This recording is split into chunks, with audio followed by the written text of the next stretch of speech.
Hey, Hey, how's it going? good. Hey, how's it going? Welcome to our first office hours held by TimeBolt. We're just Okay. gonna doing some trial run and get an opportunity to meet some customers and learn some workflows and hopefully get some better use out of the software. And you are our very first customer. It's crazy. Our very The like very first. the very first. I mean, Trying to cash in on it as much as I can. yeah, Yeah, well, as the first customer, and of course that was your first release. and I didn't really understand. I couldn't get it to work very well, and honestly, I just kind of put it to the side, and I thought, oh, maybe. But then I came back and looked at it sometime later. I'm like, oh wow, they've really made the interface better, and it's actually really easy to use. It's really fast. At that point, you had a whole bunch of videos out there, Doug. So I recognize you. I make a lot of videos too, and Uh, people say they recognize me and feel like they kind of know me already, and I know yeah. that feeling though. So I started working and trying to push it in my department. We're like training. You can tell by my little background. We do a technical training here for our company, a manufacturer. So I've been trying to use it, and I'm probably do more videos than the other guys in our department. So I really found that it was a time saver at like the rough editing. So this step 1, 2, 3, 4. This is what I would do for what I call a software tutorial. You record in Camtasia. It would be nice if TimeBolt could use that T-Rec format. I know there's all sorts of issues with what codecs you can use and all that. So I don't know if that's. I've got to produce the Camtasia MP4 because the mouse cursor is actually a separate track in the T-Rec format.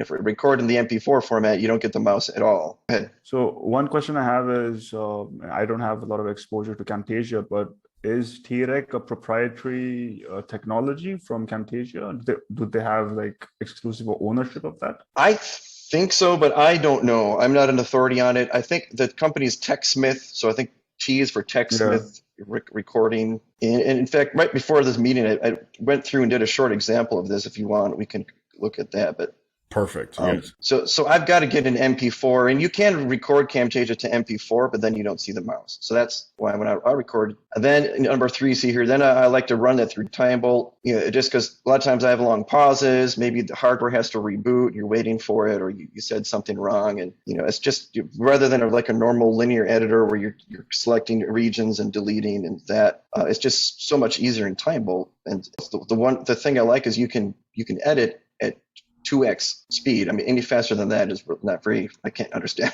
what I was saying, Yeah. Yeah. but and I just feel like I can rip through that thing, and if the video was half an hour, like it takes less than a half an hour to edit it, and that's just amazing. So that's why I like using it, as I get really close to the end of the process really soon. I know I'm not done though, because there's things that I can't use TimeBolt for, like zooming into the screen or panning or adding some kind of effect or that kind of thing is where Camtasia really shines. You're adding another track or another video. Here's the machine that I was programming, how it looks at the same time.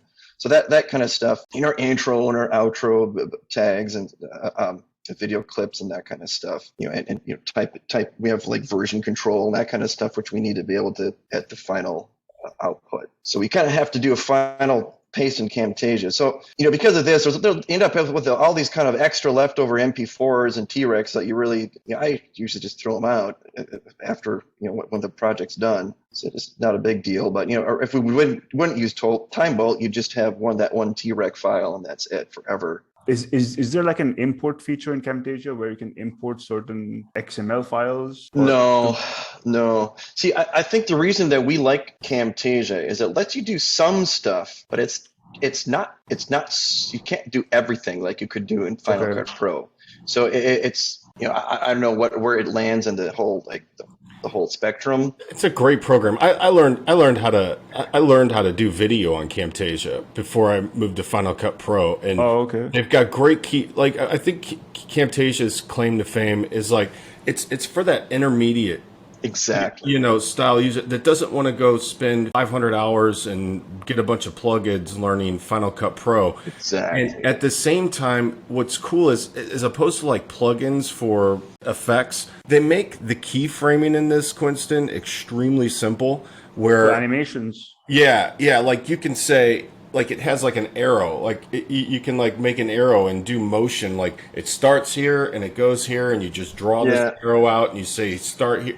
And so it really adds some visual ease of use to keyframing to add motion. So at the moment, you're just taking the video output from TimeBolt and just plugging it into Camtasia. Okay. Yeah. So let me go back. Yeah. So yeah. But first he captures, then creates the TREC file, then has to export that TREC file as an MP4, run that through TimeBolt, and now he's got an option. I don't know. Like, are you saying that you've run this through TimeBolt and what the output MP4 is too low quality? Yeah, it's too low quality. I mean, that is expected because there's no control over the quality from TimeBolt. So yeah, it can be. I wonder. Let's see this. What is this project here? Last step. So this is the TimeBolt output. I'm not completely like unhappy with it, but if I could improve it, it seems like it could be better. Yeah, I've already seen. I can see, like, I put this little palette here, but even the export from Camtasia, I don't know if you'd be able to see this over Zoom either. That might be asking for too much, but you see some color degradation even in the export out of Camtasia. Shades are different, yeah. Yeah, so we're not even giving TimeBolt enough. No, I get it. It wasn't like the export in TimeBolt right now wasn't designed or intentionally designed to do what it's doing right now. But I get the point where you would want it to allow, in some sense, to export something that's higher quality. Yeah, so then I could export really high quality from Camtasia. I could create high quality from TimeBolt. I think this project here has. I think that's a valid. As the TimeBolt. Yeah, for us, if that doesn't fit your market share, I understand that. We're interested. One more thing we're exploring is that, like, we had this conversation quite a bit. Like, there are people who would want to do more with what TimeBolt can offer. Like, the existing feature set might be too basic from a UI standpoint. So what if we could enable like a pro mode, right? So there could be a button in settings where you can say, okay, I want to enable pro mode. So then in pro mode, there will be a bunch of other UI options. Yeah, like here, there will be like a checkbox which says enable pro mode, where you can check that checkbox and the UI will be better suited, or there'll be more options where you can, for example, select the frame rate or select export. Yeah, or even if you checked a box and it said, control output.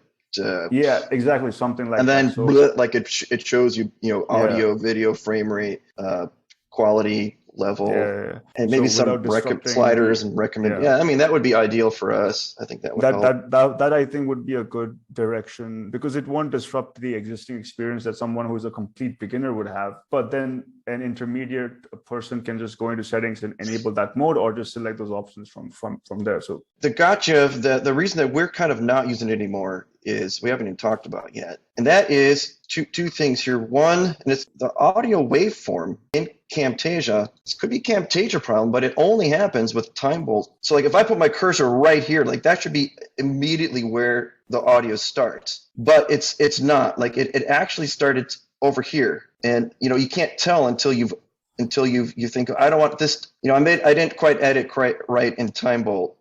I missed this or whatever. I missed this part. So I'll do something like this and cut it out. It's still there. Like there's still a little fragment of it there, and I can't expect that you're going to be able to hear this. No, I get it. But it's like still there. About the sync.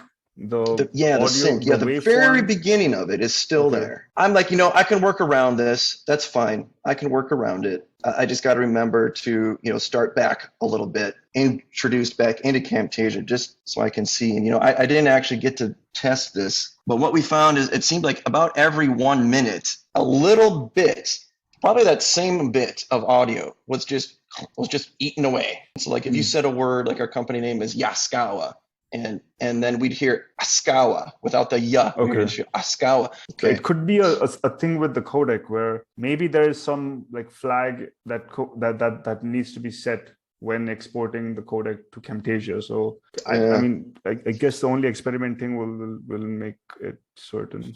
So you're saying when you capture this as a TREC file and output it as an MP4 and you play it in VLC player before you even touch it in TimeBolt, there's some audio issues? No, after TimeBolt. Okay, all right. No, not even after not after TimeBolt. It's after putting the TimeBolt output back into Camtasia, and then Camtasia saves an MP4. That saved MP4, one that we need, and that's the one with the glitch. The only time we've ever had that, we put different MP4s from cameras and whatever into our projects, and we've never noticed it. I mean, maybe it's a Camtasia problem, like I'm saying. And to get this back into Camtasia, you are rendering a single MP4 file, not as a folder of clips. Yes. I wouldn't. What I'm showing you here, I would normally do this. I wouldn't normally take the final output and put it back into Camtasia. I was just like, could we run a test? I mean, are you like, do you have time right now? As Doug said, like, okay, maybe one MP4 file doesn't work, but what if we try like a bunch of clips? Because I mean, there have been situations in the past where there have been some programs where the MP4 file might not have worked, but just if you export a series of clips, separate clips for each cut, and then you put that into Camtasia, that might produce a different result. Oh, export TimeBolt as many clips. Export. Yeah. So if you go to TimeBolt, there's an option at the bottom which is export clips. So what it does is basically takes each cut and then separates that out into a separate file. Wow, that just seems like that would be hard to handle. Can we try it now? I mean, if you have time, like take a small one minute file and just see what happens. Or two, or I mean, 1 minute. I'll take this same one here then and try it. Yeah, it allows you to select a folder. Yeah, just create a new one in the same place. Yeah, I don't know why it's choosing here. This isn't where I want it to be. So if you open that folder now, you'll start seeing like separate clips. Yeah, I was never interested in this. It looked like I don't want to handle that at all. Also, so one thing is that you can just select them all and drop it into the Camtasia timeline, right? Yeah, and so what it is. I hope it would, because you can't have more than 9,999 clips until the numbering system. Yeah.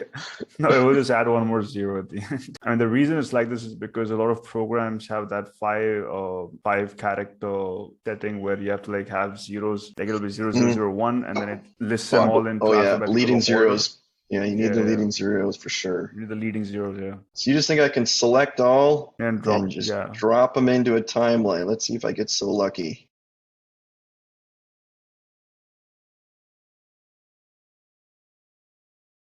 It's still loading. All right, well, seems like they're in order for now. Let's see, I can go, 9, 10, 11, 12. All right, well, it seems like it's putting them in order. I don't know if it's just the 5-digit the number. 0.5, perfect. Yeah, put 0.5 in the editing when it was one MP4. Well, I can work with this option and see what it would do. I guess we can export it and see if there's any difference. Well, hopefully this fixed that. That'd be great if this fixes it. I'm not sure I like the whole, having hundreds and thousands of clips in the bin, but I think you can perhaps make create a folder in Camtasia for them, and maybe that's not a big deal.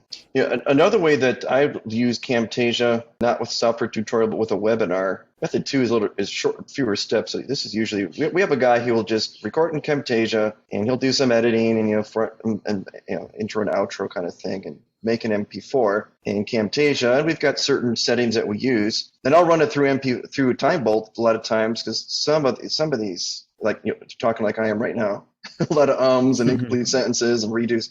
I love being able to run it through TimeBolt. I've got to listen to it anyway just to be sure that if they said anything questionable, I ask them about it. But so I'm like the gatekeeper for it. So I love running those through TimeBolt and making them sound a little smarter, squeezing it down. But yeah, then again, because there's no, it'd be cool if there was TimeBolt could like detect, well, since you use this frame rate, this is like just like leave it all the same. At least that would be ideal. Yeah. I don't know if that's possible. I think it's done. The rendering is done. Yeah, you're right. Okay.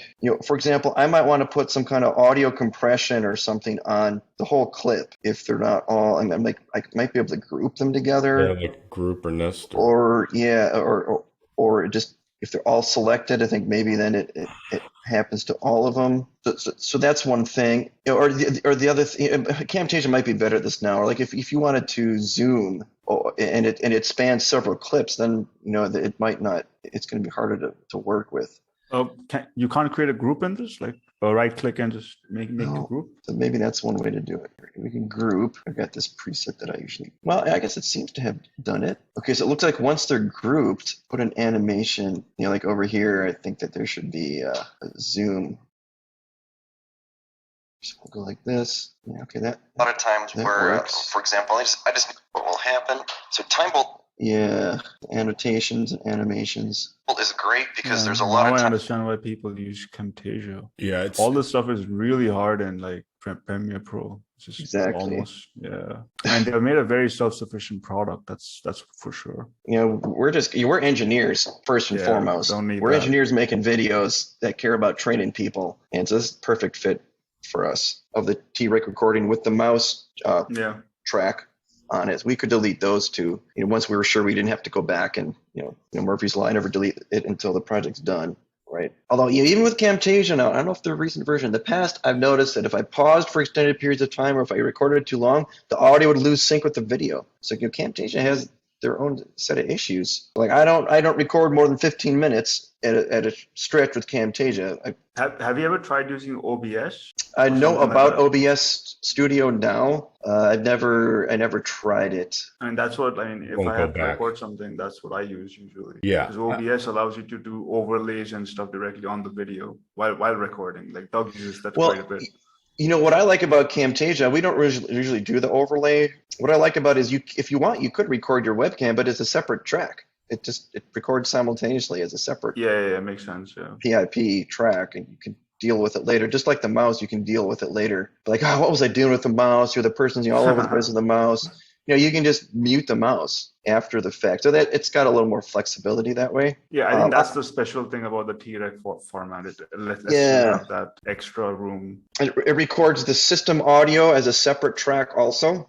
Exactly. System audio is one thing that's very important. Yeah. And we don't usually use system audio. And I don't have a problem personally with movements. I'm pretty calm. So, I'll try the TimeBolt screen recorder maybe next time. And or just I'll a see you. complete test, like think, talk on it, just talk on the webcam and capture the screen. Don't make it as something super important, right? And then if you can just kind of let us know if you're experiencing those same issues with desyncing, that would help. Yeah, the clips idea looks hopeful. The screen recording, if it didn't say beta, I guess I would be more confident to use it for like the real thing. Oh yeah, the thing is the reason it's still beta is the reason it's still beta is because honestly we haven't had a lot of customers give us feedback about it, which is the main issue, because if people don't give us feedback about it, we don't know if people are using it. So, I mean, how much, and we only have 24 hours in the day, right? So how much time do we actually spend building it out more? If people start using it and people actually find value through it, I mean, it could be something that we could build out more. Like, oh, I know why I didn't use it. I can't choose which screen to use. Exactly. It's screen one versus screen two. There's a couple features that make it just unusable for most people, and that is the main one. I've got to be able to go over to screen two. I usually use my recording screen. I usually use the lowest possible resolution for software that I can, just so that when it's bigger, it's clearer to see. As long as it's not so small that the pop-up windows, can't get the OK button. That's my theory behind it. Is even if you want 4K, I would still try to record it at usually like 1366 by 768 if the software will run in that window. Yeah, that's why I never used it. So that's not camera. That's for recording your webcam. Yep, select the camera source. Yeah, if I could select the secondary screen, I would try it. And that's where when we're working on some other technologies right now that make it for less unscripted type video that you would capture on the fly, like something in TimeBolt, adding that second screen to it, and then having an option where as soon as you hit stop record, it just moves that whole video right into time. It just saves, an extra couple clicks and steps, but certainly would be a more linear. Yeah, just like Camtasia, you record and then it puts it in at the editor, and you start editing. TimeBolt's editor is superior in many ways, so it would totally make sense. I would love if Camtasia and TimeBolt could strike a deal to build it in. So would we. I use Camtasia. I mean, that's what I'm saying. I grew up. I learned how to do video on Camtasia, so I understand the important step that represents for especially a lot of trainers in enterprise and business and enterprise, that is a great go-to in between iMovie and Final Cut Pro. Well, Matt, you've given us a lot of great information to think about with Camtasia. Yeah. We'll start digging more into the software. If you can just let us know what your any additional findings, we'd appreciate it, and we'll be looking on our end on how we can. How should I contact you, through email, or does There's a community form. If you just post any comments and stuff to the community, that's why I wanted to get my account so bad, and I haven't been having trouble. You can paste videos, you can paste files, findings. And you guys look at this occasionally, I'm assuming? Yeah, absolutely. Yeah, okay. So there's my account. I could change the password, I suppose. Well, hey, thank you both for taking the time to listen to your sure, Matt. First customer. I don't know if I'm your most loyal or most highly used customer who uses your software the most, but certainly an important segment for us, and I appreciate you taking the time to explain that for us. So, is that a real background or is that a fake? Of course it's real, man. I mean, I've been selling TimeBolt. I just got like a $5 million compound in Colorado. That's great. Oh, it's very realistic. Nice. Nice. All right, Matt. Well, thank you for joining us. Thanks. And Quinston, we'll stay on. Yeah, sure. Okay. Bye-bye. See you later, man. Okay, thank you. Bye-bye.